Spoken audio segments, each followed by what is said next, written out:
Well, man, I can play like a Beatles. To me, a Beatles beat was like playing for us.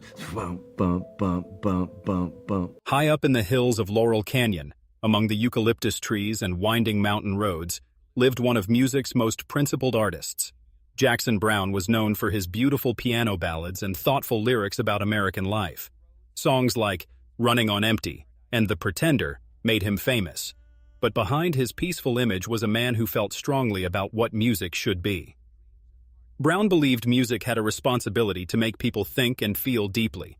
He thought too many musicians were just chasing easy money instead of creating meaningful art. This strong belief led to conflicts with several popular bands during the 1970s and 1980s. These weren't just simple disagreements. They were battles over the very soul of American music. The studio perfectionists. Browne's first major frustration came with Toto, the Los Angeles studio band that became famous in the late 1970s.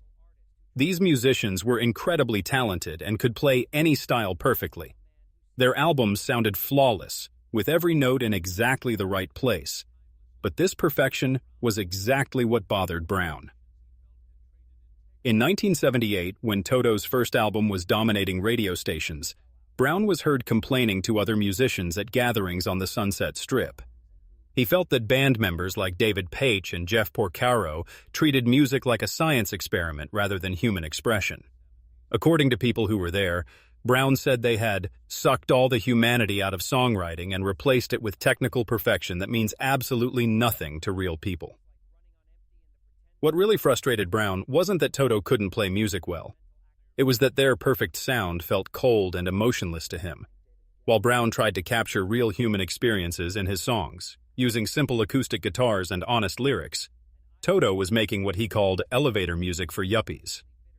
Their polis. He'd Productions put technical skill ahead of genuine feeling. The tension got worse during a recording session where someone suggested Browne try to make his music sound more like Toto's. Witnesses said Browne packed up his guitars and left, muttering to his producer about refusing to help sterilize American music. The arena rock formula.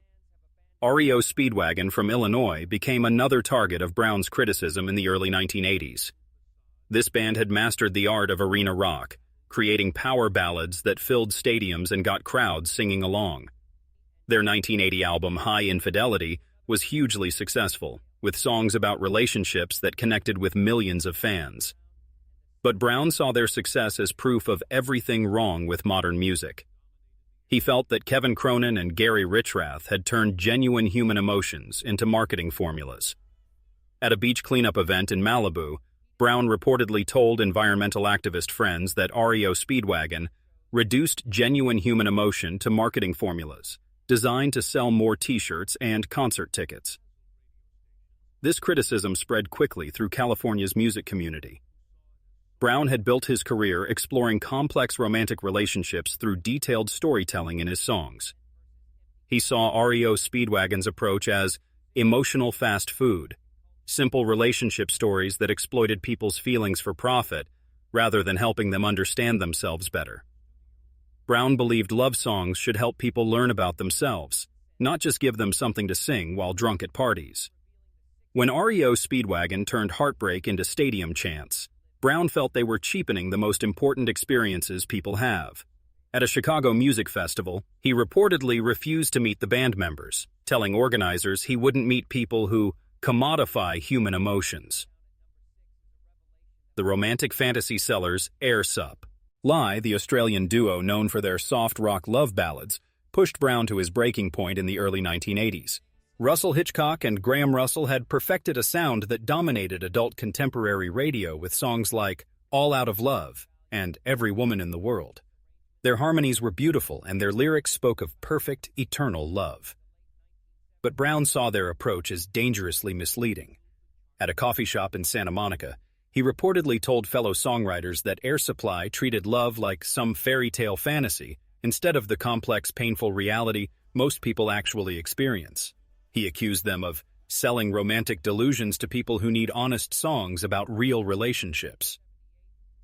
While Browne wrote introspective songs about the messy realities of love, the commitment, loss, and personal growth that real relationships involve, Air Supply was building an empire with what he called greeting card philosophy, Their simple romantic messages offered no real guidance for people trying to navigate actual relationships.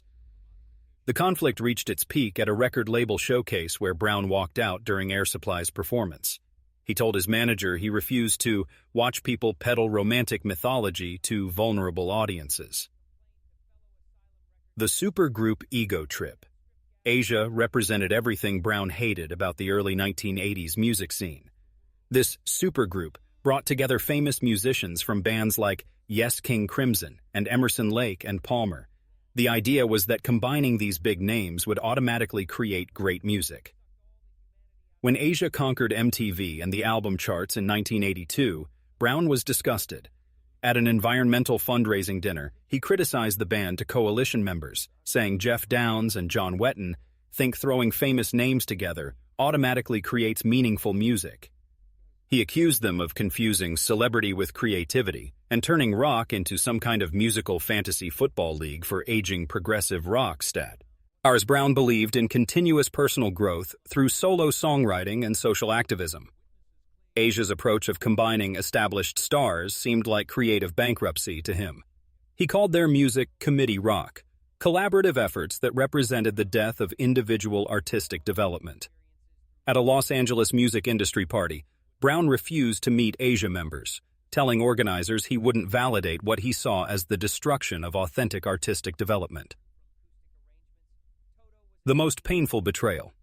Chicago's transformation hit Browne particularly hard because he had once respected the band deeply.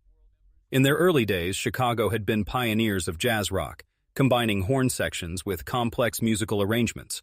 They represented everything beautiful about American music evolution. But in the mid-1970s, Chicago began changing their sound to appeal to mainstream pop radio. They moved away from their complex jazz fusion roots toward simple commercial ballads.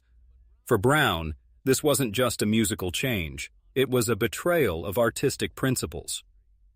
At a house party in Laurel Canyon, Browne reportedly told close friends that Terry Kath and Robert Lamb used to represent everything beautiful about American music evolution. The pain in his voice revealed how personally he took Chicago's commercial pivot. While Browne continued writing socially conscious songs about American life and personal responsibility, Chicago was achieving massive success with what he called artistic suicide, simplified pop arrangements that prioritized profit over creative integrity. Both bands were playing similar venues, but with completely different missions.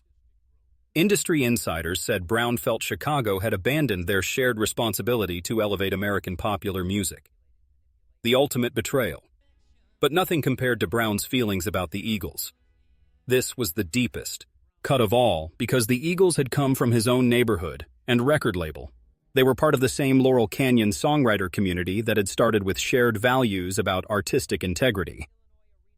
In the early 1970s, both Browne and the Eagles emerged from the same creative circle. They knew each other personally and had once believed in the same things. According to people who were there, Browne told fellow Canyon residents at a communal dinner that Don Henley and Glenn Frey used to believe in what we were all building together here. The breaking point came when the Eagles achieved unprecedented commercial success while still claiming connection to the singer-songwriter movement. Browne felt personally betrayed by their transformation.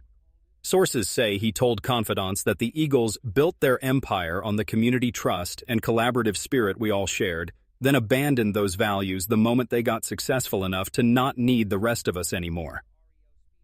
By the late 1970s, both acts represented opposite poles of California music. Industry veterans say Browne became obsessed with exposing what he saw as the Eagles' commercial corruption of Laurel Canyon ideals. At a private songwriter gathering, he allegedly said, "The difference between the Eagles and real artists is that we still believe music can change the world. They just believe it can fill their bank accounts while destroying everything authentic about what we created together." The final destruction reportedly happened during a 1978 record label meeting where Don Henley dismissed Browne's environmental activism as naive idealism. This prompted Browne to declare the Eagles the most successful betrayal of the artistic community in American music history. The deeper meaning. These conflicts reveal something important about the music industry during this period. As rock music became more commercial in the late 1970s and early 1980s, there was a fundamental split between artists who saw music as a form of personal and social expression, and those who viewed it primarily as entertainment and business. Browne represented the idealistic side, musicians who believed their art had a responsibility to society. They thought music should challenge people, help them understand themselves better, and maybe even change the world. This wasn't just about making a living, it was about making a difference. The bands he criticized represented the commercial side, professional musicians who focused on creating music that would sell records, fill stadiums, and please radio programmers. They weren't necessarily bad people or bad musicians, but they had different priorities. What made these conflicts so personal for Browne was that he saw the commercialization of music as a betrayal of the community and values that had nurtured him as an artist. The Laurel Canyon scene of the early 1970s had been built on collaboration, shared ideals, and mutual support. When some of those artists became hugely successful and seemed to abandon those original values, Browne took it as a personal attack on everything he believed in. These musical feuds weren't really about the music itself. They were about competing visions of what music should be and what responsibilities artists have to their audiences and their communities. They reveal the tensions that exist in any creative field when art meets commerce, when idealism encounters reality, and when personal relationships become entangled with professional success. In the end, both approaches to music found their audiences. The commercial bands Browne criticized went on to sell millions of records and entertain millions of fans. Browne himself maintained his artistic integrity and continued to influence generations of singer-songwriters. Perhaps there was room for both approaches in the diverse landscape of American music. Even if the artists themselves couldn't see it that way at the time.